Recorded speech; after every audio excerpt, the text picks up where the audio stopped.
You're listening to the audio production of Jojo Unplugged by Jamie Orr and read by Talon David.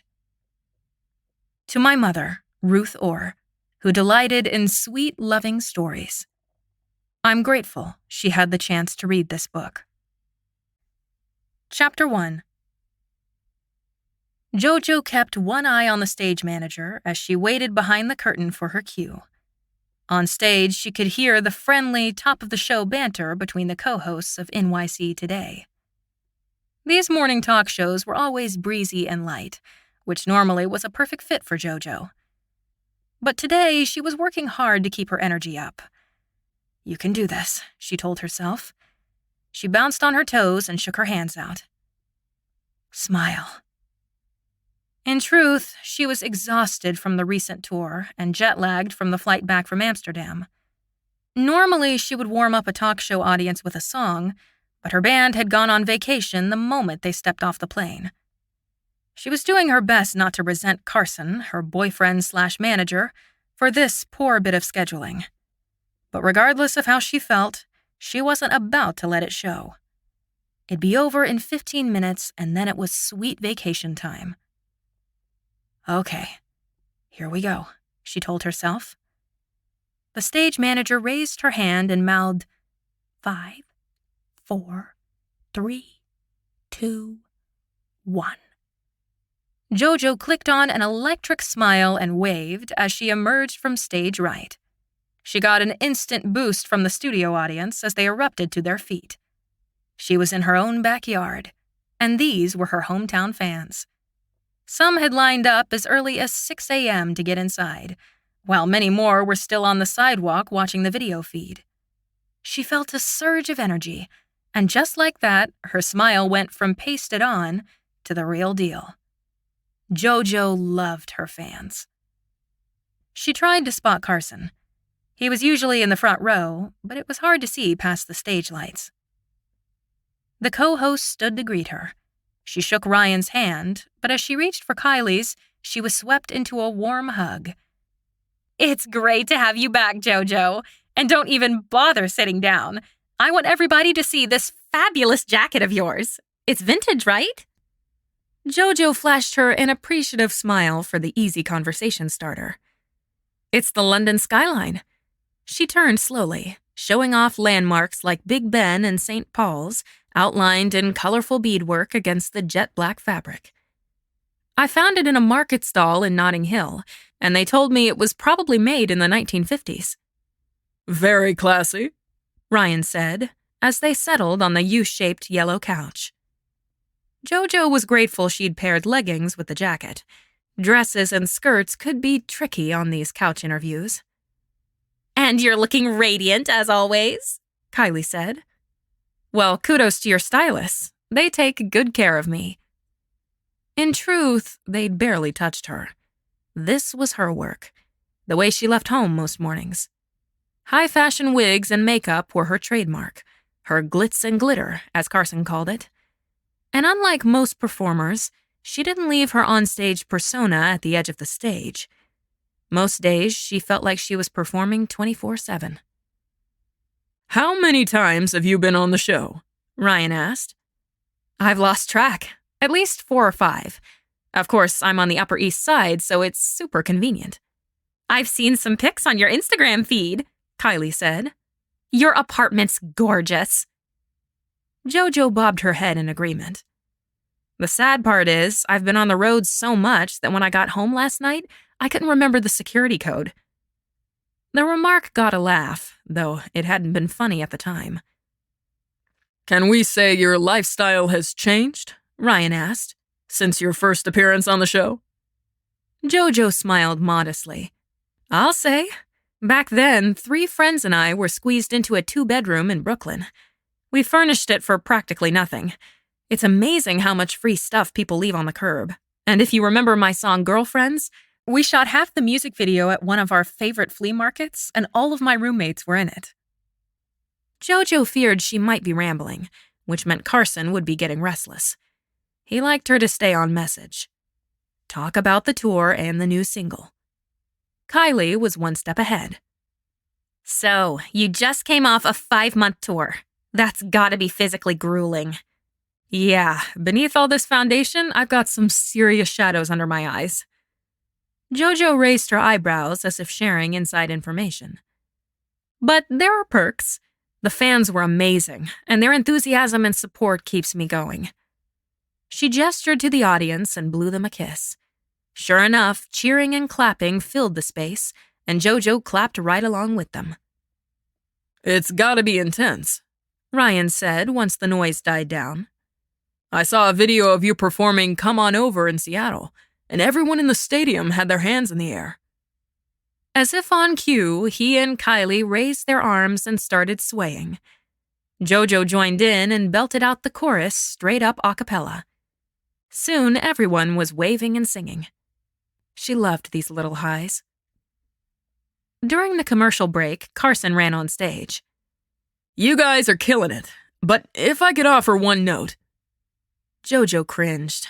She knew his impromptu appearances in the middle of shows were only barely tolerated. "I just want to make sure you leave time to talk about the single. I was promised that would be the focus."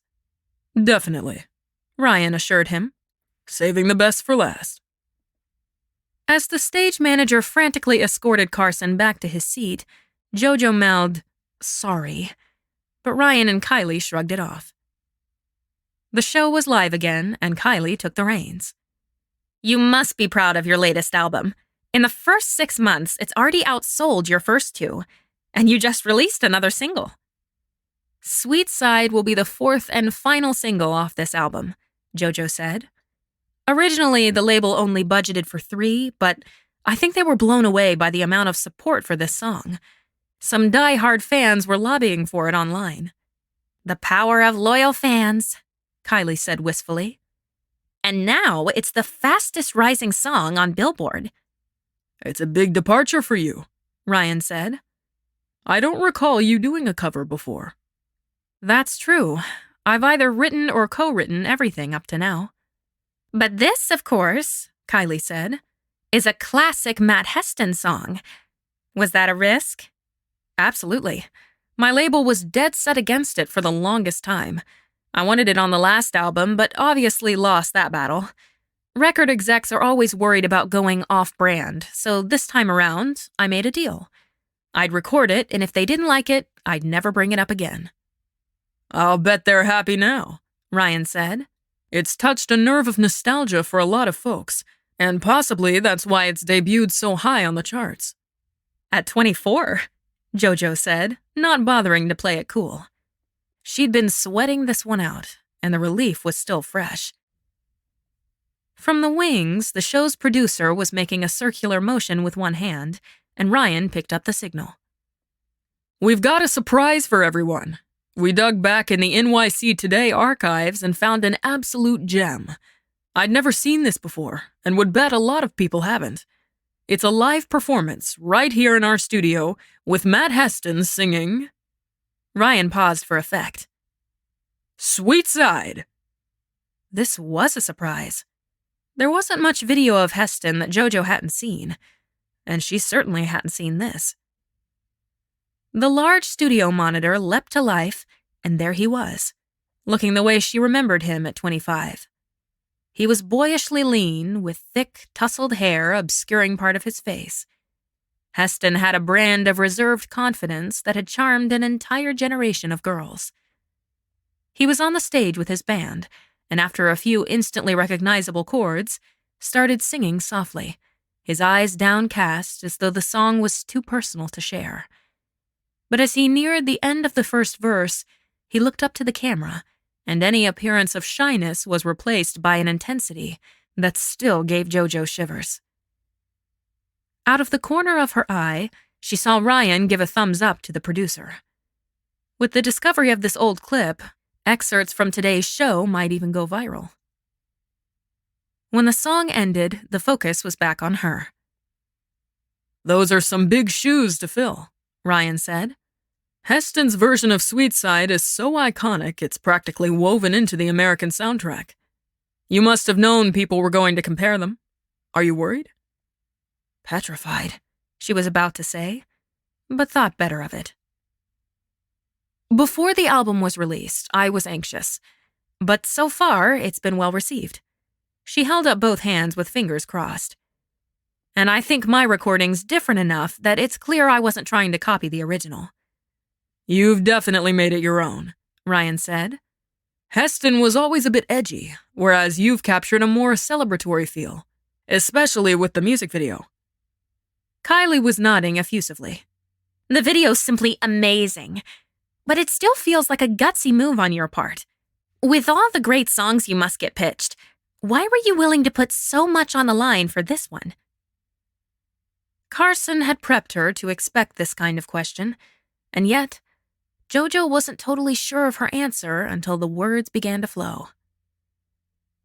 I've always loved Matt Heston's music, and back when I was teaching guitar, he was super popular with my students. She paused, realizing that didn't answer the question. But if you ask anybody about the music that's had the greatest influence on their lives, they're likely to name a song or artist who was big when they were in high school. Those are the years when emotions are raw and senses are heightened and everything feels so crucial. She usually avoided long-winded answers during interviews, but she was on a roll, and Kylie and Ryan weren't cutting in. When I first started writing songs, I felt pretty discouraged with the results. Then I heard Sweet Side, and something clicked. It's as if that song unlocked a world of lyrics for me. She hoped she hadn't gone overboard on the honesty. There was always a sense of vulnerability that came with getting personal. And if she'd opened up too much, there'd be some bizarre memes by the end of the day. I'll bet every one of us has a song like that, Kylie said, and then looked at Ryan. Hey, that's a great show idea. I could get into that, he said, while picking up another cue from the producer. So, Jojo, what's next on your agenda? The segment was winding up, and Jojo was feeling lighter. When I walk off this stage, I'm officially on vacation. Congrats, Kylie said, beaming like she truly meant it. You deserve it. Any special plans? None whatsoever. Ah, Ryan sighed. That's my favorite kind of vacation. Chapter 2. Matt was tilting his miter saw to 45 degrees when movement outside caught his eye. He went to the dusty shop window and brushed it with the cuff of his shirt sleeve. Hell no, he muttered, and was out the door in 2 strides. A young woman and a cameraman were halfway to the house, and he ran to intercept them before they could reach the front door and hassle his daughter. You're on private property, he yelled across the yard. Please leave. Hello, Mr. Heston? The woman called out, while the man beside her shouldered his camera. Please respect my privacy. I've got nothing to say. We're only here to ask one question. I promise it will just take a minute. It was never just one question. There'd be a follow-up, and then another, and another. He made a beeline for the front door. He'd learned over the years that the less he interacted with these people, the better. But they were relentless. Your fans just want to know how it feels to have one of your songs climbing the charts again. I have no idea what you're talking about. You've obviously got the wrong guy. Didn't you write Sweet Side? The woman was matching him step for step. Haven't you heard it yet? As of this morning, it broke into the top 20 on Billboard. She stuck the microphone directly in his face. Lady, I listen to country. He had just reached the porch steps when she held out her phone and he heard the song. It was his lyrics and melody, but the singer was female and the arrangement very different. As determined as he was to get into the house, he suddenly found his feet riveted to the spot. Even on the tiny speaker, the song was obviously well produced, though maybe a bit slick for his taste. Is this the first time you've heard it? She asked. He wasn't about to make her day by admitting to that on camera, though the truth was probably written on his face. Who is that? Jojo. It's her latest single. His disdain was visible as he repeated her name. Jojo? Did they run out of last names? He knew perfectly well who Jojo was. but there was something so pretentious about stars who went by one name only. Well, you can tell Jojo it's overproduced. I wrote that song for my wife. It's supposed to feel intimate. What's with all the orchestration? Jojo would do well to go back into the studio and strip it down to the bone. Then I might be able to hear the lyrics. Damn. He could see the smug satisfaction on the reporter's face. Instead of a simple no comment, he'd given her the soundbite she wanted. And now it wouldn't end with these two. Tomorrow there'd be more vans and more cameras and more blood-sucking reporters. He pushed past the microphone and into the house, cursing himself, and slammed the kitchen door.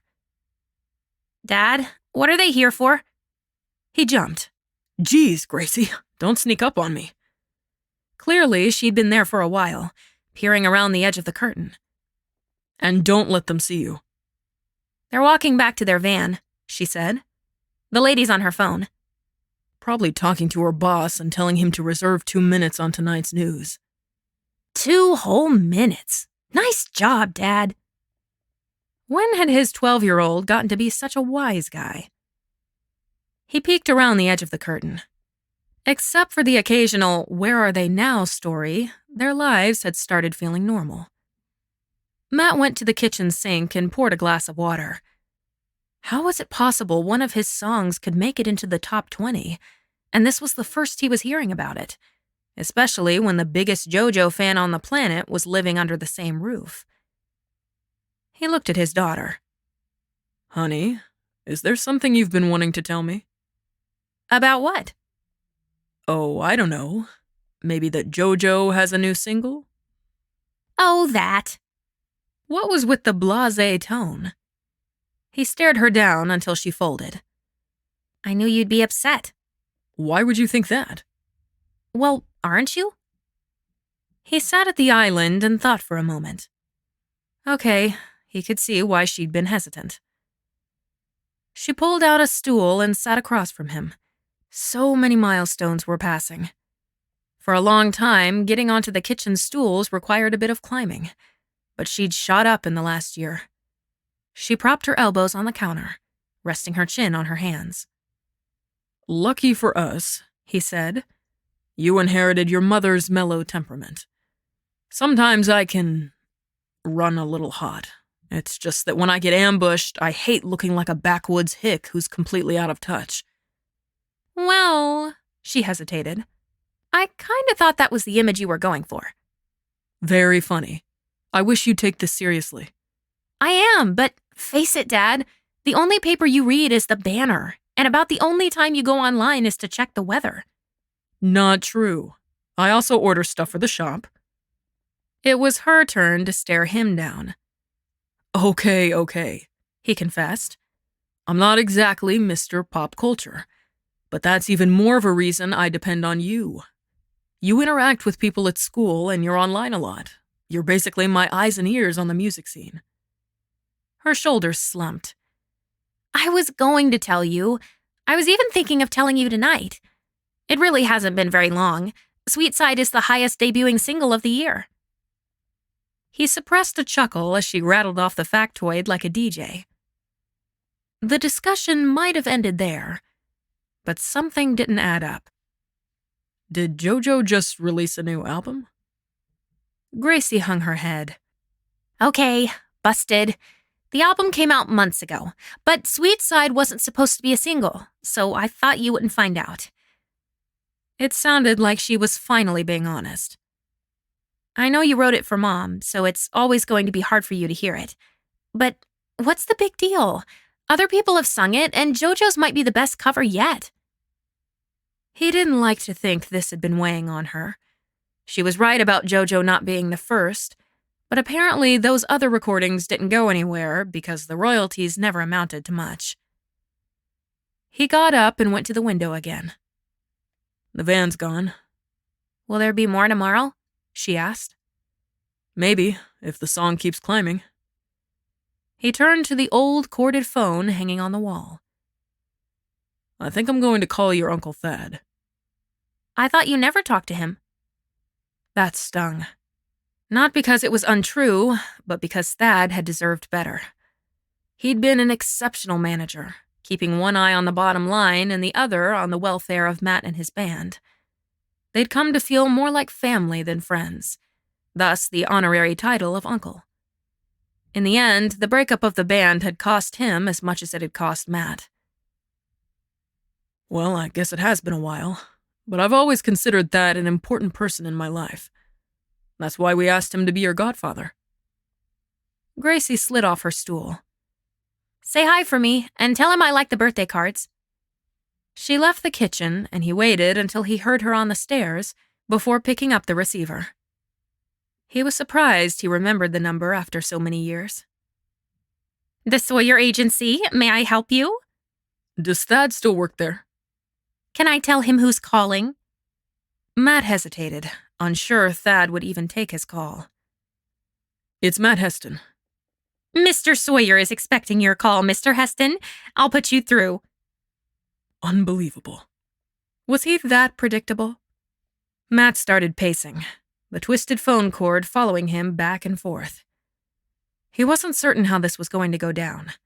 Some wounds don't heal, and the way he'd bailed on Thad and the band at the height of their success had probably been the deepest betrayal of Thad's life.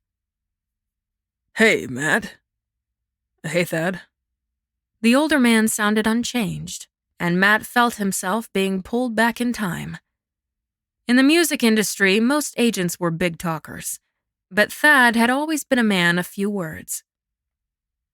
How's my goddaughter? Gracie's good. She's 12 now. You've been nice about remembering her birthdays.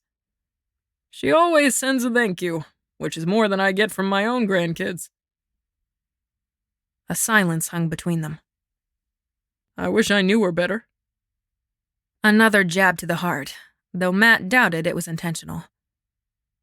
I'm glad you called, Thad said, and the space between them started to thaw.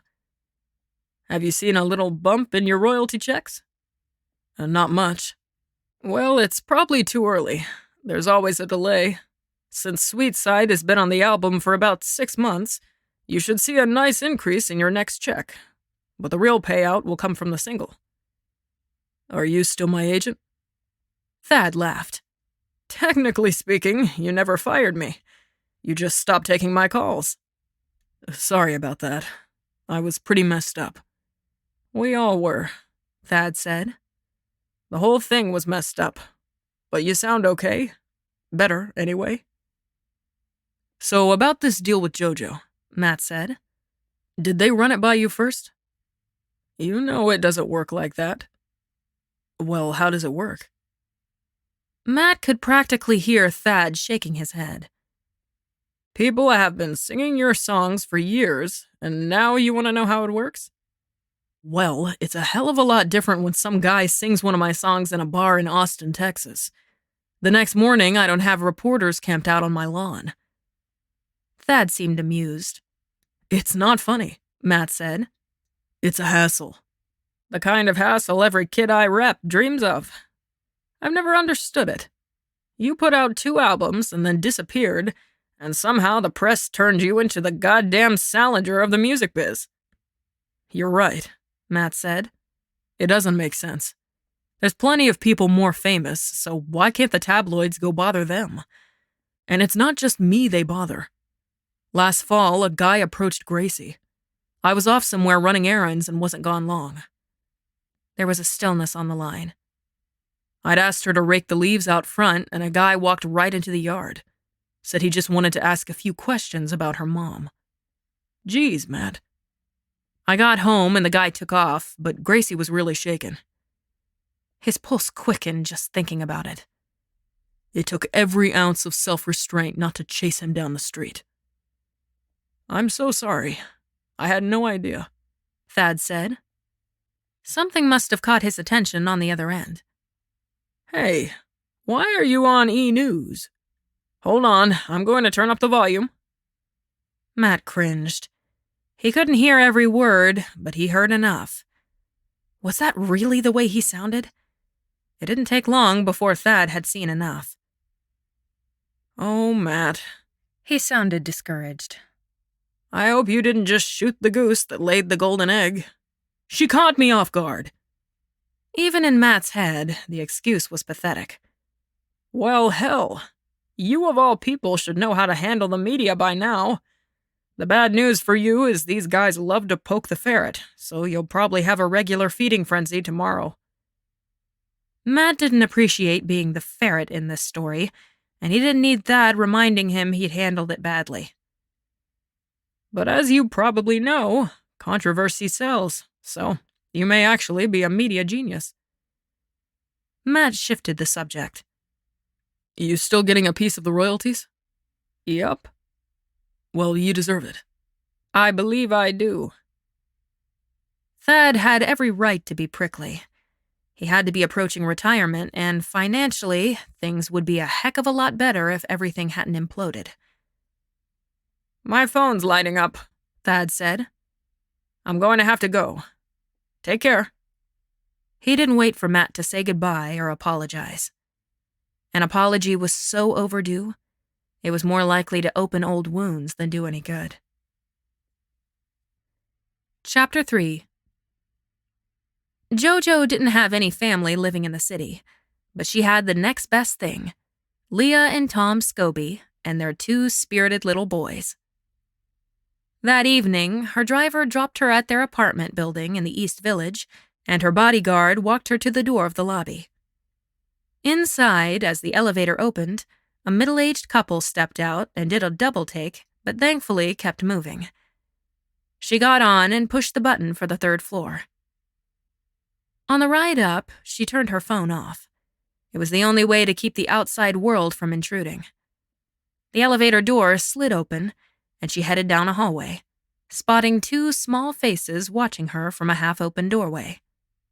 "I see Tristan and I see Josh," she said in a sing-songy voice. "Auntie Jojo!" As she reached them, the boys glommed onto her legs like barnacles. Their mother appeared, drying her hands on a dish towel, and gave Jojo a quick hug. She seemed a little harried. "It's not that I don't want to hear how Amsterdam went, but for 15 minutes, can you be my savior and keep them out of the kitchen?" Jojo laughed. "I got this." She was already heading for the boys' bedroom, doing a zombie walk with a giggling monkey clinging to each leg. "Is Tom home yet?" "Running late," Leah called back.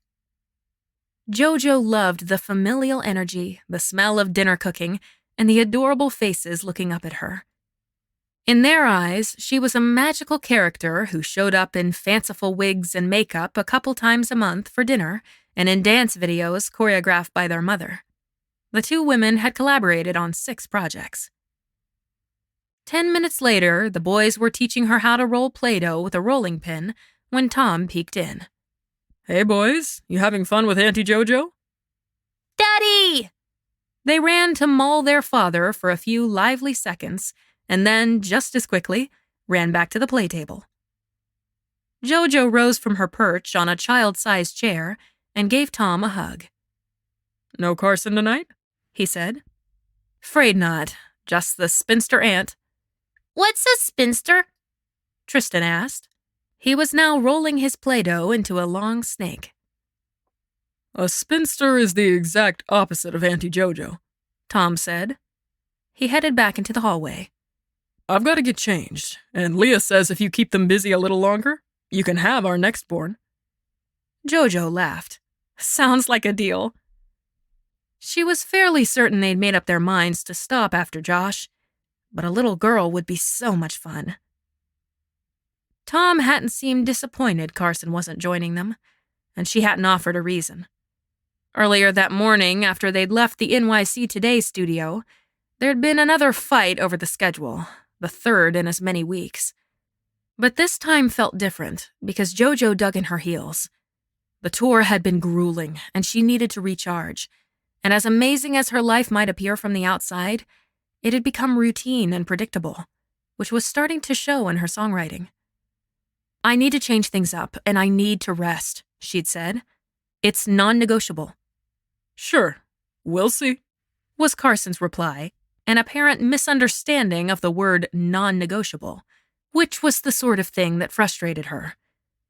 She remembered a time when they could talk for hours about marketing and stage design and tour schedules, But now they were both so busy, Carson had gotten in the habit of just telling her where to be and what to do, with little or no discussion. Rather than risk infecting the Scobie household with their tension, Jojo had suggested she and Carson spend some time apart tonight. Dinner was served informally in the kitchen, a casserole dish on the sideboard and dirty pots and pans still on the stove. Jojo adored the revolving art show on the refrigerator door, including family photos and the recent addition of a T-Rex in green and orange crayon. It was a sharp contrast to Jojo's almost sterile kitchen. Later, after dinner and after she'd read the boys 2 bedtime stories, she found Tom and Leah in the living room. "Oh, look, Tom," Leah said. "It's the nanny." Jojo slumped onto the couch and kicked off her shoes. "Yeah, how did that happen? And is it true they each get to pick a separate goodnight story? Or did I get hustled?" You know you love it, Tom said. Or you would have called for reinforcements. It was true. There was something deliciously sweet about reading to 2 little boys as they snuggled up beside her and hung on every word. "Why didn't Carson come tonight?" Leah asked. The question seemed innocent enough, but it yanked Jojo out of her mellow mood. "Oh, no reason, really." She traced her finger along a pattern on the couch. She looked up to see Leah waiting expectantly for more. "Just a little friction." She hoped that would be enough, but still there was silence. "Look, I don't want to bore you guys with the details of every little fight we have." A look crossed between the couple. "I saw that," Jojo said. "What gives?" Leah sighed, as if explaining something to one of her sons for the 100th time. "We're not going to say anything negative about Carson, since we still have to get along with him every time you bring him around." Was this Leah's idea of not saying anything? Always the diplomat, Tom stepped in. Carson's not a bad guy. In small doses. This was the closest Tom had ever come to criticizing him. The 2 men always seemed to find something to banter about, but she suspected it wasn't as easy as Tom made it look. Carson had a habit of feeling like he had to impress Tom. The last time, it had been the endless list of gadgets on his new BMW. Leah's eyes were boring into her as only best friends can get away with. So what was the fight about this time? Jojo wasn't sure she had the energy to rehash it. "He just keeps filling up my schedule. I'm supposed to be off this month, but then he booked me for the festival in Montreal in 3 weeks, and then there was this morning's appearance on NYC Today, and I know he's trying to move up my studio time, kind of like he's not hearing you," Leah said. "And you're just noticing this?" Leah's digs at Carson usually came in the form of brief sniper attacks, but tonight she wasn't backing off. "Are you angry with Carson or with me?" "Oh, I'm done being angry with Carson," Leah said. "This is all on you, girl, because you are way too smart to be putting up with that man. You complain about the way he treats you, but you do nothing about it. It's like underneath this thing you 2 have going on, you've forgotten he works for you, and not the other way around." It didn't seem that simple to Jojo. When Carson discovered her, she was singing in bars and small clubs. He was the one who saw the potential in her. He created her now famous Jojo image, had presented her to the world, and made her a star. She felt like she owed him. And then there was the matter of sex, which they dove into head first when they were both giddy with the newness and excitement of her ascension. For a while, it seemed it might grow into something deeper, but now it felt more like a habit she didn't know how to break. "We know it's complicated," Tom said gently. He was always the more conciliatory of the 2. "That's why we've got a proposal for you." This was starting to feel like an intervention. "We want you to have the cabin for the month," Leah said, "on the condition you go alone and don't tell Carson where you are." Perhaps realizing she still sounded combative, Leah's voice softened, and she moved to the couch beside Jojo. I'm worried my friend is disappearing. I don't think you realize how controlling he is. Jojo felt a compulsion to defend herself, but as she looked from Leah to Tom, all she saw was compassion. Leah might be hot-blooded, but she was 100% in Jojo's corner, and Tom was as level-headed and kind as any man she'd ever met. And deep down, she admitted they weren't telling her anything she didn't know. She lost her will to argue and thought again about their place in Vermont. She'd been invited on several occasions, but had always been too busy. The eternal story. The idea of being on her own in a quiet retreat in the middle of nowhere was enticing, but she wasn't even sure how she'd get there. I don't even own a car. The statement came out of nowhere and was so ludicrous none of them spoke for a moment. Then suddenly they laughed, and the tension broke. That Jojo was on the Forbes list of the wealthiest women in entertainment, yet didn't own a car, struck them as particularly funny. Of course, she had a chauffeured car parked right outside, but she didn't know whether she owned it or if it was provided through a service. She was fairly certain she owned her tour bus, at least her name was written on the side, but maybe it was leased or rented. At any rate, she wasn't going to drive her bus to Vermont. Ever the practical one, Tom spoke up. Do you even have a driver's license? Of course, she said, but then wondered if it might have expired. The act of retrieving it from her wallet and confirming that it was valid was enough to set plans in motion. Leah dialed a rental car company and handed her the phone. Just do it. By the time they were done, Jojo's escape from Manhattan was carefully planned, right down to disabling the tracking app Carson had installed on her phone. In the process, she noticed there were several messages from Carson, which was typical. She quickly shut the phone off again. Whatever it was, it could wait. At the end of the evening, Tom went to find the key to the cabin, and the two women waited by the door. I know you usually rent the cabin out when you're not there, Jojo said, so I want to pay. Forget about it. How many jobs have you thrown my way? Jojo knew they would never cash a check, so she'd have to come up with another way to thank them. One other thing, she said. You've mentioned before Matt Heston lives up that way, and I was thinking maybe I should reach out to him, especially now that Sweet Side has been released as a single. Leah raised her eyebrows. Is that why you agreed so easily? Of course not! Or was it? It might have been at the back of her mind, but only as the tiniest little seed of a thought. I don't see a problem. It's totally appropriate for one professional to reach out to another, singer to songwriter. Oh, sure, Leah teased. It has nothing to do with a teenage crush?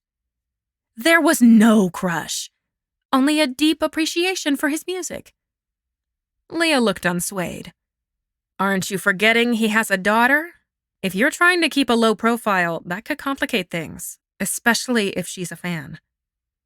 Of course, Jojo knew there was a daughter, but wasn't the child very young? She'd been a toddler when her mother died. Oh, heck, that would make her 11 or 12. Point taken, Jojo conceded. The last thing she needed was close contact with a preteen who might have a bunch of web-savvy friends and a TikTok account. Just keep a low profile, Leah said, and lose all of this. She made a sweeping gesture from the top of Jojo's wig down to her shoes. Jojo frowned. Sometimes I get the feeling you're not crazy about my look. Au contraire. It's the only reason this plan's going to work. Today you're a butterfly, and tomorrow you'll turn into a caterpillar. Not a soul will recognize you. Jojo wasn't sure she liked the analogy. She'd felt like a caterpillar most of her life, through school and when she first moved to New York. It was the total makeover Carson had engineered that allowed her to spread her wings and be noticed. She couldn't recall the last time she'd gone a full day as her old self. I'm really serious, Leah said. No makeup or this plan won't work. You can't avoid town altogether because the local grocery doesn't deliver. So when you shop, keep it quick. In and out. Tom reappeared and handed Jojo the keys. The little one's for the padlock on the boathouse in case you want a kayak or paddleboard. Leah put out both her arms for a hug, which was so tight they squeezed out a tear or two. It's not like we can't still talk, Leah said. There's Wi-Fi and cell coverage. We'll talk every day, Jojo said as she backed into the hall. And thanks. I love you guys. A few moments later, as she waited at the elevator, she heard quick footsteps behind her and turned to find Leah, hurrying to catch her and looking worried. I'm afraid Carson will change your mind. Please don't let him. Did Leah think Carson held that much sway over her? The elevator door opened, and Jojo stuck her hand out to hold it. I promise I won't even talk to him until I'm out of town. She held her phone up. See? It's off. Leah didn't look convinced. The elevator pushed against Jojo's arm, and she stepped on. Don't worry. I'll call when I get there.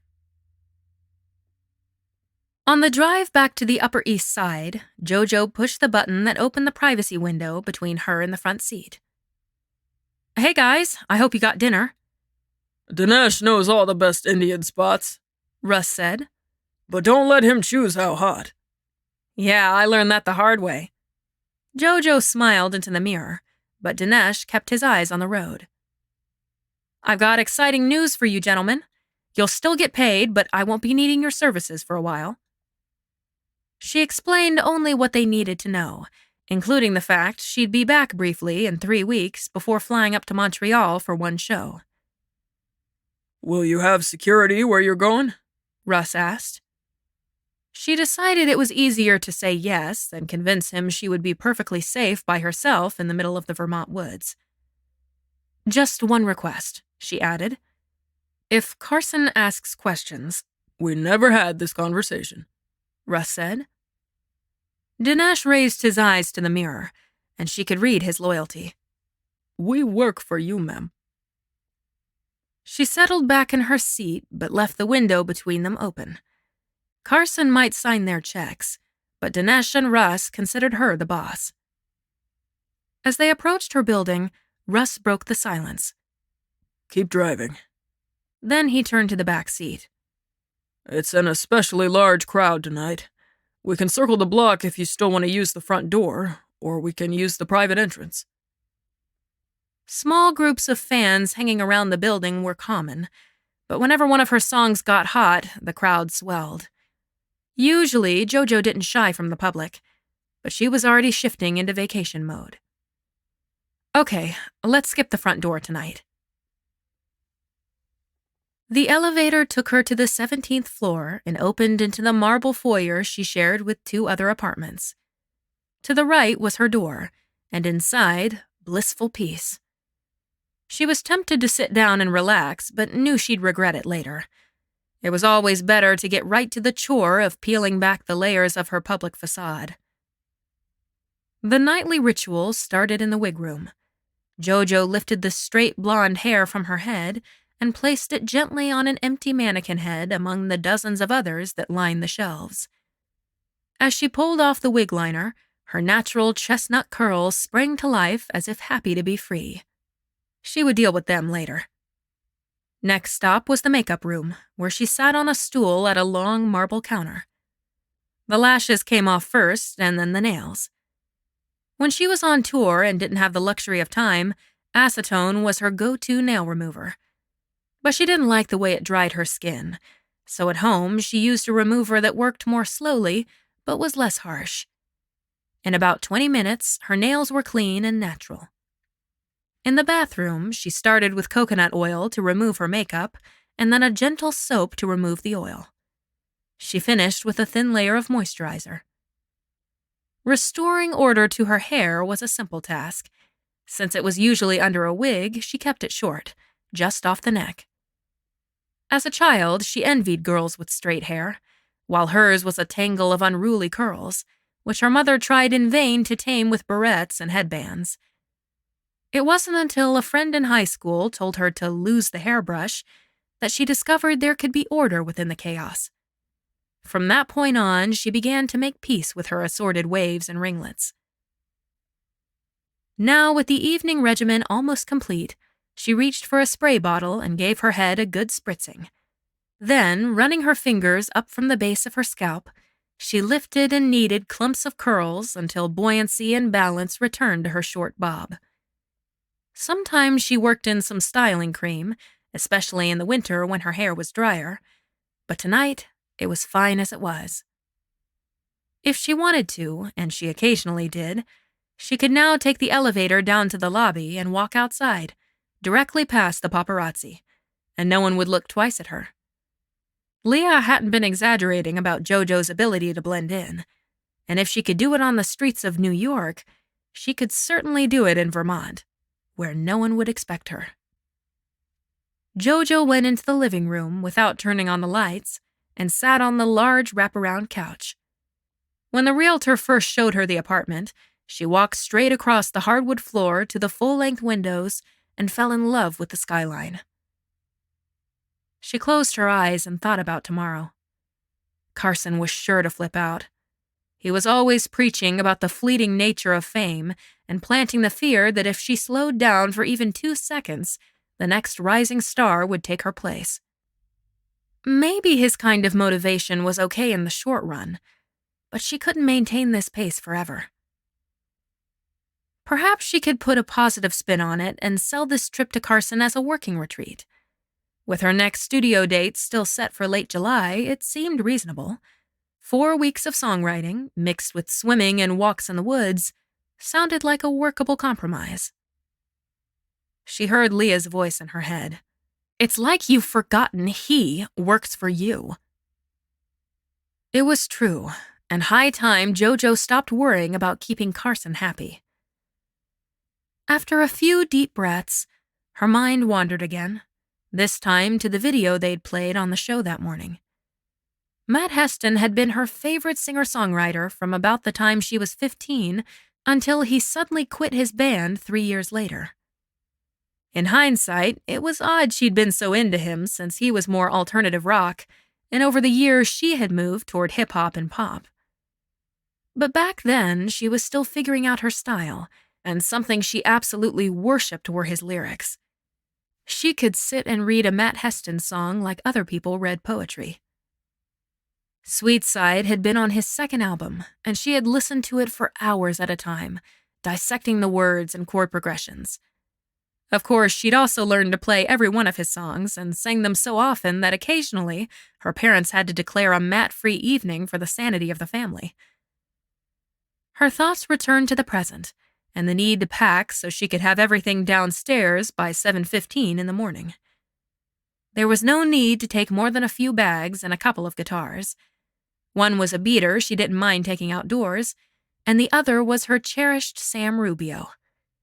Sam's guitars were legendary, and he'd made this one with her in mind. A rental car would be dropped off behind the building by 7:30, and she'd leave immediately. She had the address for the cabin and would program it into the car's GPS, not her phone, which was still turned off. She'd tell Carson where she was when, and if, she was ready. It was all choreographed like a scene from a spy novel. But it would be worth it if by tomorrow afternoon she was sitting on a dock and dipping her toes into a cool lake. Chapter 4. Matt heard Gracie coming down the stairs and closed his laptop. "I thought you'd be asleep by now." In the recent warm weather, she'd switched from her flannel pajama bottoms to sleep shorts, which were looking too short. With camp starting in a few days, he wondered about some of her other summer clothes. She sat beside him on the couch. I could hear you playing that interview. Sorry, I should have used headphones. He drummed his fingers on the laptop. He'd looked half crazed in the video and was still beating himself up over it. I watched it too, Gracie said.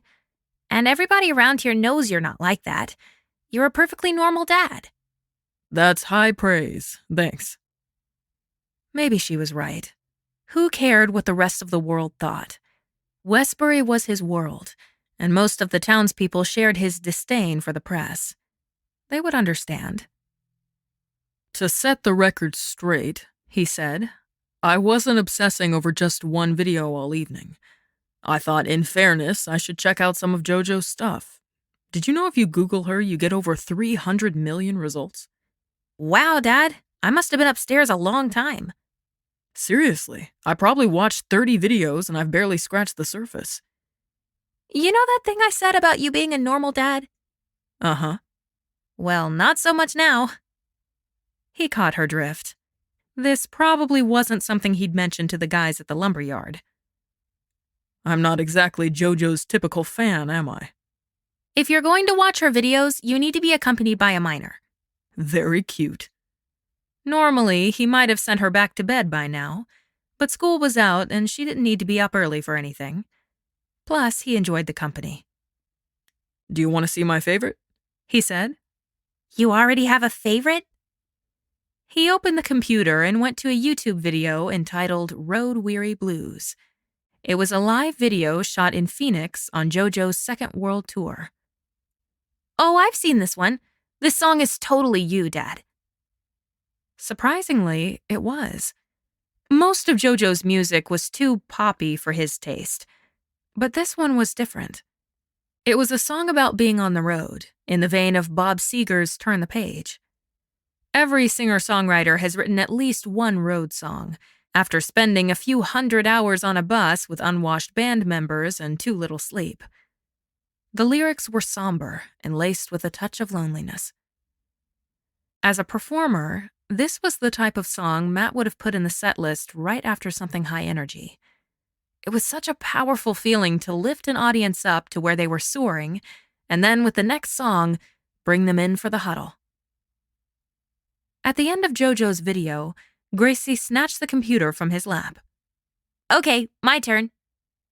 While she looked up one of her favorites, the melody of Road Weary Blues continued to haunt him with memories of his own touring days and the close-knit fellowship with the band and crew. He had so many vivid memories, but they faded as the next video played. Gracie's favorite, or more likely her favorite of the moment, featured a dozen incredibly fit dancers moving to the song Hands Off My Booty. After 30 seconds and enough hip thrusting to permanently damage his eyeballs, Matt reached over and snapped the lid down. Jeez, what's that rated? Then he saw her grin. So you think that's funny? Well, the joke's on you, Missy. No more YouTube until you're 21. Whatever. I'm just impressed you lasted 30 seconds. Did all dads go through this when their daughters got to a certain age? Honey, is that really what dancing has become? I haven't even been to my first dance yet. Ask me in a year or two. She laid her head on his shoulder. How quickly she could switch from the older side of 12 to the younger side. I also watched Jojo's Sweet Side video, he said. It's pretty good. Pretty good? Okay, it's kind of amazing. It's like watching a mini epic film. She got some famous Italian movie director to do it. I can't believe the money those people throw around. I know it's your song and all, Gracie said sleepily, but I like the way she sings it. Well, he said. After about the 20th time, it started to grow on me. Good thing you don't obsess about stuff, Dad. Apparently she could be sleepy and sarcastic. Yeah, good thing. And then he added softly, We should get you upstairs. Okay. She drowsily led the way, and he followed. After she got into bed, he drew the covers up and turned out the lights. She was fading, and he wasn't sure she was still listening, but he said it anyway. Your old man learned something today. What? She mumbled. I learned I really miss my friend Thad. He seems nice. Yep, he really took me under his wing back then. She was already half asleep, and he wondered how much she would remember in the morning. The light from the hallway was spilling halfway into the room, and her face was mostly in shadow. Good night, he whispered. and closed the door. We hope you've enjoyed listening to the first 53 minutes of Jojo Unplugged. The full novel, 9 hours 40 minutes, can be purchased wherever books are sold. Also, you can ask your library to add it to their selections on Hoopla and Libby.